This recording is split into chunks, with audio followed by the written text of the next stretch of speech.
স্বাগত ডিবিসি দেশের সংবাদে। আপনাদের সাথে আছি ফারহাত আসনি। এবার জানাবো খবরের বিস্তারিত। দেশের প্রথম সংসদীয় আসন পঞ্চগড় 1-এ ত্রয়োদশ জাতীয় নির্বাচন ঘিরে প্রস্তুতি নিচ্ছে দলগুলো।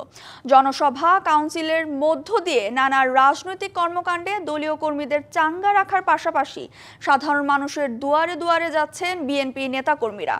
আসনটিতে ঐক্যবদ্ধ জামায়াতে ইসলামী দাওয়াতি সপ্তাহ পালন সহ নানা ইস্যুতে প্রতিনিয়ত মাঠ চষে বেড়াচ্ছে।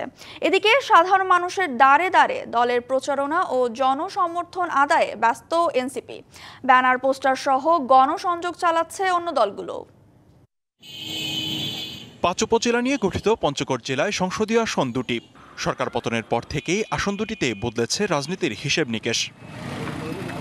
তবে পঞ্চগড় সদর, তেঁতুলিয়া ও আটোয়ারী উপজেলা নিয়ে গঠিত পঞ্চগড় 1 আসনটি বেশি আলোচিত। আসনটি ১৯৯১ থেকে ২০০১ পর্যন্ত ছিল বিএনপির দখলে।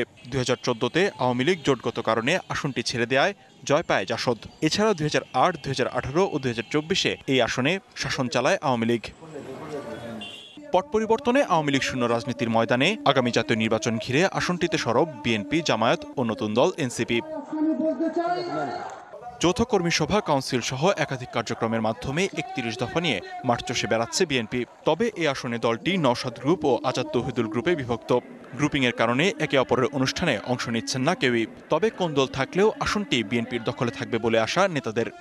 আমরা সবসময় নির্বাচনের পক্ষে কাজ করে গেছি এবং একইভাবে এখনো কাজ করে যাচ্ছি। আস্থা আমাদের প্রতি মানুষের আসে বলেই আমাদের বিশ্বাস। বিএনপি তার কথা এবং কাজের সঙ্গে সবসময় সামঞ্জস্য ছিল এবং আমি বিশ্বাস করি ভবিষ্যতেও থাকবে। বিগত দিনে জুলুম নির্যাতনের শিকার হলেও নির্বাচনকে সামনে রেখে পিছিয়ে নেই জামায়াত ইসলামী। আসনটিতে জেলা জামায়াতের আমির ইকবাল হোসেনকে মনোনয়ন দিয়েছে দলটি। প্রথমবার আসনটিতে জয়ের স্বাদ নিতে নির্বাচনমুখী সভা সমাবেশে ব্যস্ত নেতাকর্মীরা। এলাকার মানুষের প্রাণের যে চাহিদা, জানমাল ইজ্জতের নিরাপত্তাপূর্ণ একটি সমাজ তারা চায়, রাষ্ট্র একটি চায়। বাংলাদেশ জামায়াত ইসলামী সেই লক্ষ্যে কাজ করে যাচ্ছে। জুলাই গণঅভ্যুত্থানের পর রাজনীতিতে নিজেদের শক্ত অবস্থান জানান দিচ্ছে নতুন দল এনসিপি। পঞ্চগড় 1 আসনে বেশ সক্রিয় দলটির প্রভাবশালী নেতা ও অভ্যুত্থানে অগ্রণী ভূমিকা রাখা সার্জিস আলম। দল গঠনের পর আসনটিতে গাড়ি বহন নিয়ে শোডাউন দিয়ে আলোচিত সমালোচিত হলেও ব্যানার, পোস্টার আর গণসংযোগে সক্রিয় ভূমিকায় তিনি। যদিও আসনটিতে কে নির্বাচন করবে সেটি দলীয় ফোরামে নির্ধারিত হবে বলে জানান তিনি। আমরা আমাদের যাত্রা মাত্র শুরু করেছি। এখনই কোনো দলের সাথে অ্যালায়েন্স বা এরকম চিন্তাভাবনা আমাদের নেই। আমরা আমাদের জায়গা থেকে মনে করি আমরা কাজ করে যাব। কাজ করার ফলে পরবর্তীতে জনগণ, সময়, রাজনীতি সার্বিক বিবেচনায় আমরা কোন দিকে যাব সেই পথ আমাদের দলীয় যারা নেতাকর্মী তাদের সমন্বিত সিদ্ধান্তের ফলে ঠিক হবে। রাজনৈতিক বিশ্লেষক ও ভোটাররা বলছেন, পট পরিবর্তনে তারা সুষ্ঠু নির্বাচন ও এলাকার উন্নয়ন চান। শিক্ষা খাত বলেন, পঞ্চগড়ে স্বাস্থ্য খাত, সব দিক থেকেই পঞ্চগড় বৈষম্যের শিকার। যে দলেই আসুক, দেশকে আমরা যেভাবে চাচ্ছি তারা যেন এই আমাদের আশাগুলো পূরণ করে। যেখানে দুর্নীতি, অপশাসন, বৈষম্য থাকবে না, এই আলোকে আমাদেরকে এগিয়ে যাওয়ার একটা প্রত্যয় থাকতে হবে। আগামী দিনে সাধারণ মানুষের প্রত্যাশা রাজনীতিবিদদের কাছে এমনই একটা ভালো নির্বাচন ব্যবস্থা, একটা সুন্দর নির্বাচন, একটা চমৎকার গণতান্ত্রিক পরিবেশ আমরা আশা করি। আসনটিতে ব্যানার, পোস্টার টাঙানোর পাশাপাশি জনসংযোগের মাধ্যমে মাঠে আছে জাসদ, ইসলামী আন্দোলন, বাংলাদেশ জাতীয় গণতান্ত্রিক পার্টি ও গণ অধিকার পরিষদের নেতারাও। DBC news desk. দেশের উত্তর পূর্বাঞ্চলের বৃহৎ ধানের মোকাম ব্রাহ্মণবাড়িয়ার আশুগঞ্জে বেড়েছে নতুন ধানের সরবরাহ, কিন্তু মনপ্রতি দাম কমে গেছে ১০০ থেকে ১৫০ টাকা।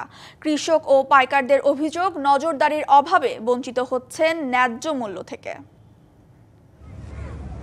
দেশের উত্তর ও পূর্বাঞ্চলের ৩৬টি উপজেলার হাওরের ধান বেচাকেনা হয় ব্রাহ্মণবাড়িয়ার আশুগঞ্জ মোকামে। বড় মৌসুম শুরু হওয়ায় বৈশাখের মাঝামাঝি সময় থেকে জেলার নাসিরনগর ছাড়াও কিশোরগঞ্জ, নেত্রকোনা, হবিগঞ্জ, মৌলভীবাজার ও সুনামগঞ্জ থেকে ধান আসছে মোকামে।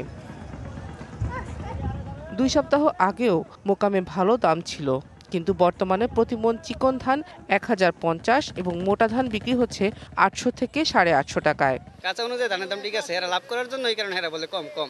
কৃষক ও পাইকাররা বলছেন, সরবরাহ বেড়ে যাওয়ার অজুহাতে দাম কমিয়ে দেয়ায় পড়েছেন লোকসানের মুখে। ধানের সরবরাহ বেড়েছে, ক্রেতার সংখ্যা কম, ১-২০০ টাকা বাজার কম। ইতনা থেকে ধান নিয়ে আসছি, এখন বাজার তেমন হেনা যে সরা আর হেনা পড়া মনের প্রতি ১-১৫০ টাকা লোকসান যায় আমরা। ধান যদি আর একটু ১-১৫০ টাকা বাড়তো তা আমরা ছাড়া নাইতো। তবে সরকারিভাবে ধান চাল সংগ্রহ শুরু হলে দাম বাড়ার আশা উপজেলা খাদ্য নিয়ন্ত্রকের। গোডাউনে ধান যেহেতু সংগ্রহ শুরু হয়েছে, বাজার দর যেটা প্রান্তিক পর্যায়ে কৃষকরাও এখন এটার মূল্যের প্রভাবটা তাদের উপরও পড়বে, তারাও বেশি মূল্য পাবে বলে আশা করছি। কোনো সিন্ডিকেটের মাধ্যমে দরকে কম বেশি করার যে সুযোগ সেটা এখানে পাবে না। কৃষক ও প্রান্তিক পাইকাররা যাতে ন্যায্য মূল্য পায় সেজন্য প্রতিদিনই চলছে তদারকি। DBC news desk. চুয়াডাঙ্গা সদর হাসপাতালের অ্যানেস্থেশিয়া কনসালটেন্টের 2টি পদ শূন্য থাকায় গত 2 মাস হাসপাতালের অপারেশন কার্যক্রম 3 ভাগের 1 ভাগে নেমে এসেছে। বাইরে থেকে অ্যানেস্থেশিয়া চিকিৎসক এনে সীমিত পরিসরের জরুরি কিছু অপারেশন করা হলেও অন্যগুলো পুরোপুরি বন্ধ। এতে রোগীরা পড়েছে চরম দুর্ভোগে। একই চিত্র জেলার অন্যান্য স্বাস্থ্য কমপ্লেক্সগুলোর। গত 12 ফেব্রুয়ারি চুয়াডাঙ্গা সদর হাসপাতালের একমাত্র অ্যানেস্থেশিয়া চিকিৎসক বদলি হয়েছেন, যে কারণে হাসপাতালের অপারেশন কার্যক্রম নেমে এসেছে 3 ভাগের 1 ভাগে। এতে চরম বিপাকে শত শত রোগী। মা ও শিশু কল্যাণ কেন্দ্র থেকে অ্যানেস্থেশিয়া চিকিৎসককে ডেকে এনে করানো হচ্ছে জরুরি অপারেশন। অ্যানেস্থেসিস্ট ছাড়াও চুয়াডাঙ্গা সদর হাসপাতালের গুরুত্বপূর্ণ চিকিৎসকের পদগুলো দীর্ঘদিন ধরে শূন্য। হাসপাতালে গিয়ে প্রতিনিয়ত ভোগান্তির শিকার হচ্ছেন সাধারণ মানুষ। অ্যানেস্থেশিয়া ডাক্তারও নাই, যার ক্ষেত্রে অনেক বড় বড় অপারেশন আমাদের বাইরে নেওয়া হচ্ছে। দীর্ঘ 2 মাস ধরে অজ্ঞানের ডাক্তার নাই চুয়াডাঙ্গা সদর হাসপাতালে। কর্মস্থলের পাশাপাশি চুয়াডাঙ্গা সদর হাসপাতালে অপারেশনের বাড়তি দায়িত্ব পালন করতে গিয়ে হিমশিম অ্যানেস্থেশিয়া চিকিৎসক। বিভাগীয় দায়িত্ব পালনের পাশাপাশি এখানে সদর হাসপাতালে অ্যানেস্থেশিয়ার প্রদানের দায়িত্ব পালন করতেছি। এটা আমার অতিরিক্ত হিসেবে আমার উপরে একটা চাপ হয়ে যায়। গত 2 মাসে চুয়াডাঙ্গা সদর হাসপাতালে অপারেশন নেমেছে 3 ভাগের 1 ভাগে। দ্রুত সমাধান চান চিকিৎসকরা। গত 12 ফেব্রুয়ারি আমাদের junior consultant anaesthesia doctor Nurnahar Khanam বদলি হয়ে চলে যান। এরপর থেকে এখনও পর্যন্ত আমাদের এখানে কোনো অ্যানেস্থেসিস্ট পদায়ন হয় নাই। মেজর অপারেশন প্রায় হচ্ছেই না বলা যায়। ইমার্জেন্সি হিসেবে আমরা মাতৃসদন থেকে ওনাকে নিয়ে এসে প্রতিদিন 2-1টা করে এমন ওটি হচ্ছে। স্বাস্থ্য ব্যবস্থা বেহাল স্বীকার করে চুয়াডাঙ্গার সিভিল সার্জন দ্রুত সমস্যা সমাধানের কথা জানান।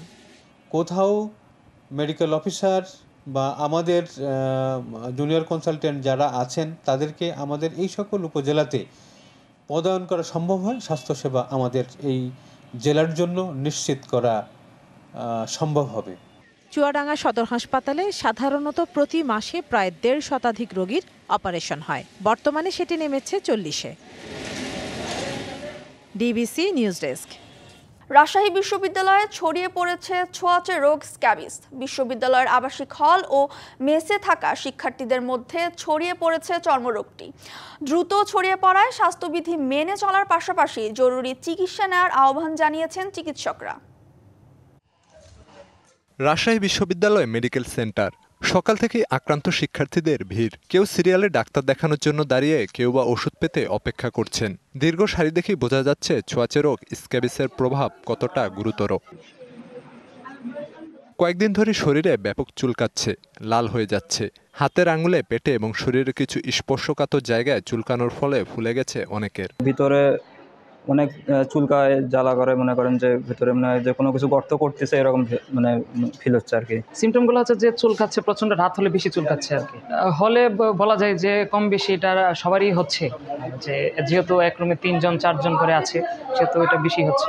চর্মরোগ বিশেষজ্ঞ জানান, চর্মরোগের মধ্যে সবচেয়ে ছোঁয়াচে স্ক্যাবিস। শিক্ষার্থীদের সচেতনতা ও সঠিক সময় চিকিৎসা গ্রহণের মাধ্যমেই এর থেকে সুরক্ষা পাওয়া সম্ভব। যেদিন এটা 40 ক্রস করে গেল তখন আমার কাছে এটা একটা অ্যালার্মিং মনে হলো না, এটা প্রচণ্ড অবস্থা, ভয়াবহ। স্টুডেন্টকে আসতে হবে, চিকিৎসাটা নিতে হবে, আর সচেতনতা যেটা বললাম এটা বডলি কন্ট্যাক্টে হয়। ক্যাম্পাসের মেডিকেল সেন্টার থেকে ভালো সেবা পেয়ে খুশি শিক্ষার্থীরা। ভবিষ্যতে এমন রোগে চিকিৎসা পাওয়ার প্রত্যাশা শিক্ষার্থীদের। DBC news desk. সুন্দরবনে থামছে না হরিণ শিকার। শিকারীর ফাঁদে প্রতিনিয়ত প্রাণ হারাচ্ছে শত শত হরিণ। এতে হরিণের সংখ্যা কমার পাশাপাশি হুমকির মুখে বনের জীববৈচিত্র্য। বন বিভাগ বলছে শিকার বন্ধে চলছে অভিযান। সুন্দরবনের ঢাংবাড়ি, চাঁদপাই, কচিখালী, হারবাড়িয়া ও কয়রায় নানা কৌশলে চলছে হরিণ শিকার। জানুয়ারি থেকে এ পর্যন্ত 485 কেজি মাংস, 3টি মাথা, 12টি পা, 3টি চামড়া ও বিপুল পরিমাণ হরিণ শিকারের ফাঁদসহ 8 জনকে আটক করেছে কোস্টগার্ড। তবুও থামছে না শিকারীদের দৌরাত্ম্য। হরিণের মাংস বিক্রি হয় উচ্চ মূল্যে, পাশাপাশি চামড়া ও হাড় দিয়ে ঘর সাজানো সহ বিভিন্ন সামগ্রী তৈরির চাহিদা থাকায় অবৈধ এ পেশায় জড়িয়েছে স্থানীয় অনেকেই। শিকার বন্ধে প্রশাসনের নজরদারি বৃদ্ধির দাবি সচেতন মহলের। আমরা চিলাইকন সুন্দরতন সব জায়গায় হরিণ শিকারি বাড়িয়ে গেছে। আমি চাই প্রত্যেক যারা এই হরিণ শিকার করে তাদেরকে জন্য ব্যবস্থা নিক প্রশাসন। আমার মনে হয় যে এরা সুন্দরবনের লোক পাঠাই এই হরিণ শিকারগুলো করাচ্ছে, করাই এই ব্যবসাগুলো আছে। কোস্টগার্ড ও নৌপুলিশের সমন্বয়ে যৌথ টহল দিচ্ছে বন বিভাগ।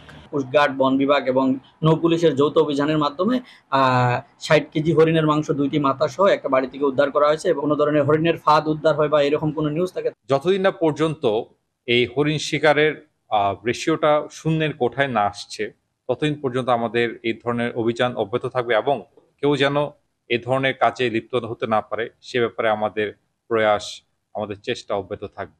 জীববৈচিত্র্য রক্ষায় প্রশাসনকে আরও সচেতন হওয়ার আহ্বান এলাকাবাসীর। DBC news desk. ডিবিসি দেশের সংবাদে এ ছিল এখনকার মতো। ডিবিসি নিউজের সংবাদগুলো পড়তে ভিজিট করুন dbcnews.tv আর ভিজিট করুন ডিবিসি নিউজের ফেসবুক পেজ এবং ইউটিউব চ্যানেল। সঙ্গেই থাকুন।